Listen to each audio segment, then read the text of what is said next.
नमस्कार मंडळी, जय महाराष्ट्र. स्वागत आहे तुमचं आपल्या लोकप्रिय यूट्यूब चॅनलवरती. मित्रांनो, अनेक दिवसापासून वातावरणामुळे अचानक झालेल्या बदलामुळे या जिल्ह्यांना येलो अलर्ट देण्यात आलेला आहे.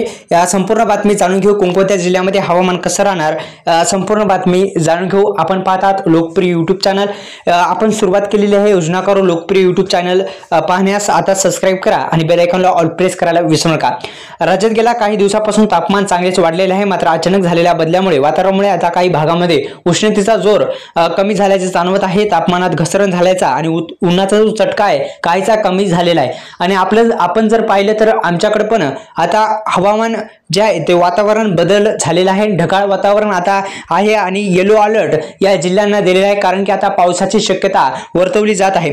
आपण जर पाहिलं तर उत्तर महाराष्ट्र आणि कोकणपर्यंत आणि मराठवाड्यापासून कर्नाटक ते अगदी तमिळनाडूपर्यंत कमी दाबाचा पट्टा सक्रिय असल्यामुळे राज्यातील पावसासाठी पूरक वातावरण होताना आपण दिसत आहे. आणि आपल्या समोर सुद्धा आहे की आता वातावरण हा ढगाळ बनत आहे. यामुळे आता पावसाची शक्यता वर्तवली जात आहे. आपण जर पाहिलं तर कोकण आणि मध्य महाराष्ट्र, मराठवाडा आणि विदर्भ विविध भागामध्ये ढगाळ वातावरण राहण्याची शक्यता वर्तवली जात आहे.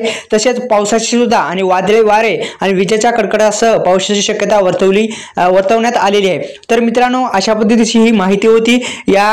जसे की आपण हवामान विभागाच्या अंदाजानुसार मी सांगितल्याप्रमाणे कोकण, मध्य प्रदेश, महाराष्ट्र, मराठवाडा आणि विदर्भाच्या विविध भागामध्ये ढगाळ वातावरण आणि वादळी वारे आणि विजाच्या कडकडासह पावसाची शक्यता वर्तवली जात आहे.